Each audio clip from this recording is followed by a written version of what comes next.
mean, I wasn't planning on talking about Masvidal much in this interview, but since we're hearing you kind of talk about that fight, like, do you think Masvidal is capable of pushing you to a limit? Because the reason I ask is because after that fight, you said you want to fight him again.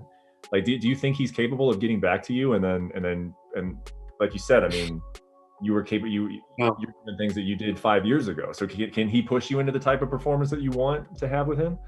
No, but like I said, it's me versus me. So I there's a potential of that fight happening again if he's able to work himself there. But I just want to do it again because I want to put an exclamation. I want to finish it. Mm-hmm. I want to impress myself. Mm-hmm. So, but is he able to push me to? No. He just doesn't have that skill set, and he never really developed it. But he's doing his thing, and more power to him. I'm happy for him. But there's good, there's great, then there's the elite, and he's not up there. Yeah, and another thing that Will caught you saying after that fight is that you said we got work to do because I wasn't as comfortable as I wanted to be in the exchanges. So what did you mean by that? I meant, a lot of people didn't know it, but before that fight, I broke my nose literally 2 weeks before, shattered it, and I don't know if a lot of people have never dealt with a broken nose. So when anything comes close to your face, it's you're basically trying to defend. You're trying to, not get that nose hit. And we even saw it in Robbie Lawler and Rory McDonald fight. At some point you decide, oh man, I just can't take this excruciating pain anymore. And some guys fold.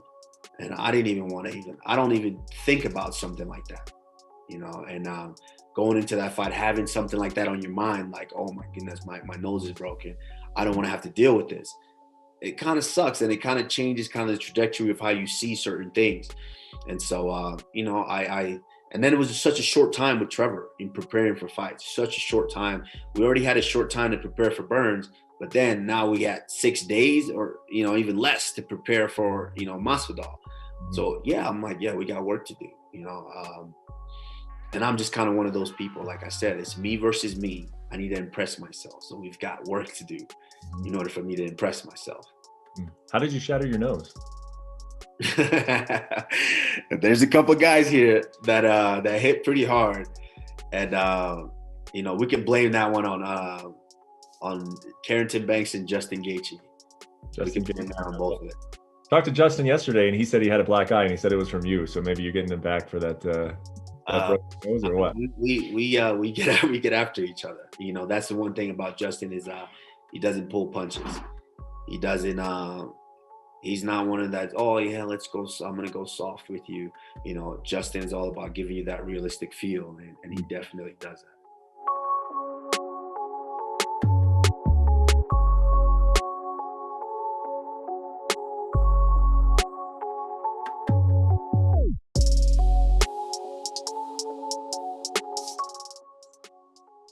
How long have you actually known Usman?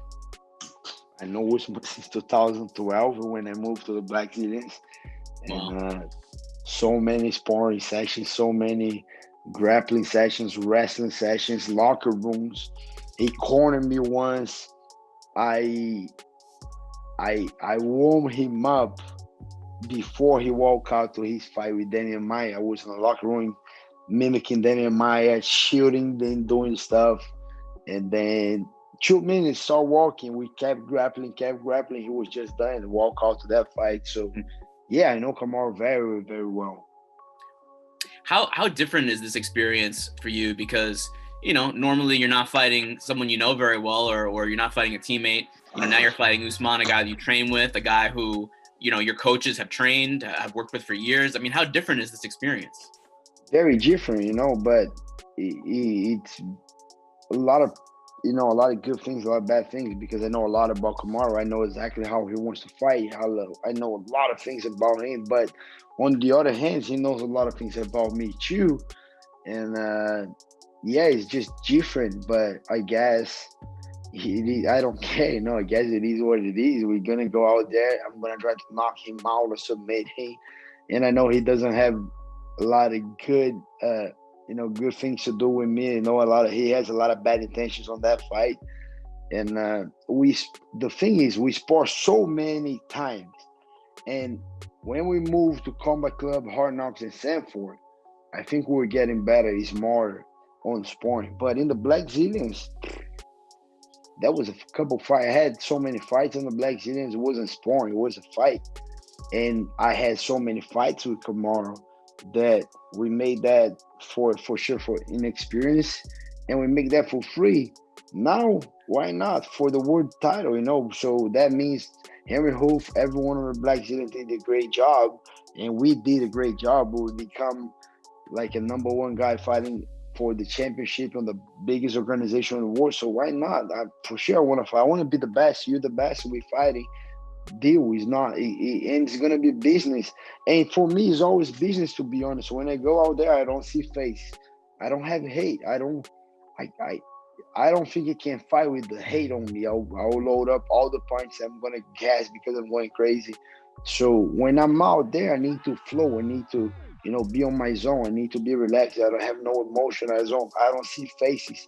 And Kamaru just gonna be one more. And February 13th, I'll be on the mission to become a world champion. He's on my way, and I'm looking forward to finishing.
See, I look at it in a couple ways.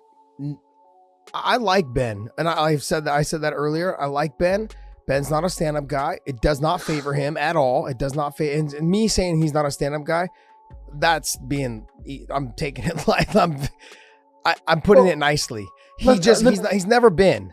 Josh, you were an outstanding MMA fighter. I'm not saying that because we're on a podcast.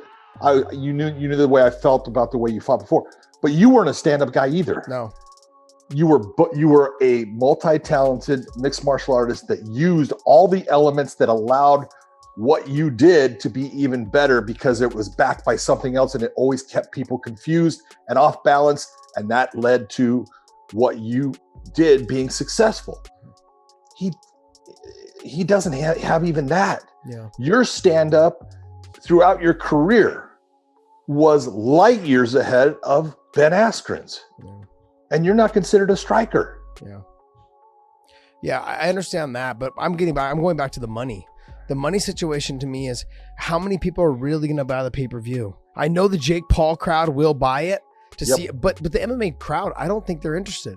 I don't think they really care because not a lot of them knew Ben until he got to the UFC, and he didn't have a good career in the UFC. No. So that being said, all they've seen is him get knocked out. So when they turn on the cable box and they go pay-per-view for $30, $29.99 or $49.99, whatever it is, they're gonna go, nah, hard pass.